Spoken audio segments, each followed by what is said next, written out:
The U.S. State Department says since 1975, over 3 million refugees have relocated to the United States. Reporter Jackie Padilla shows Arizona's role in the resettlement process.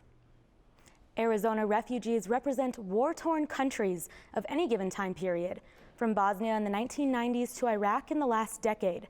Cronkite News took an in-depth look at the ever-growing population of refugee families.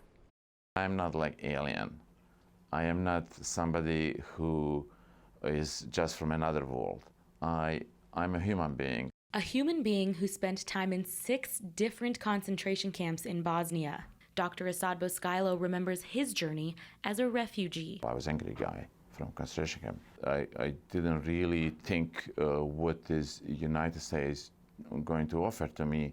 I was thinking, how am I going to survive? According to the Department of Economic Security, 70,000 refugees like Boscailo have made their way to Arizona since 1978. Nearly 4,000 refugees came to the state last year, putting Arizona 6th in the nation for number of people relocated. After being forced to leave his country, Boscailo says he put mind over matter. And the motivation to get back to my previous life, being physician, being family member, being father, husband, community member. There are 4 resettlement agencies in the state, but with such a high demand, families are only given the bare essentials. That's when nonprofit organizations like the Welcome to America Project step in to provide more support. An important aspect of the work that we do is that we provide a warm welcome to the refugees. There's a lot of items that they need, things for their house, clothing for their families, hygiene products, everything that you would need to turn a house into a warm, comforting place that you can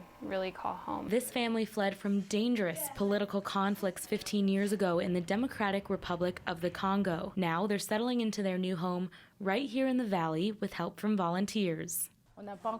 We don't have any clue about the neighborhood, and we can't drive. If we have to go somewhere, we have to call people for help. Now their next step is to find a job and start making their own income. There is no state money that goes to refugees for their resettlement. That comes from the federal government for a very short period. So refugees are only supported 3 to 6 months at the most. But language barriers prove to be the most frustrating part of it all. The Refugee Women's Health Clinic treats women from 49 different countries and offers interpreters to help doctors and their patients communicate. Muwana Idi Badamuriza, a refugee from Rwanda, settled in Arizona in 2010. She and her husband wanted to start a family. Because without interpreter, I can't understand the doctor. You see how I speak my English? It's no good. A thyroid problem was keeping her from getting pregnant, which she discovered through her doctor with help from an interpreter. After 6 months, I get pregnant. I thank my doctor and my interpreter. I have 3 girls, I thank God. According to the U.S. Department of State, in order to take part in the resettlement program, a person must prove fear of persecution involving religion, race, and nationality. With the investigative team, Jackie Padilla, Cronkite News.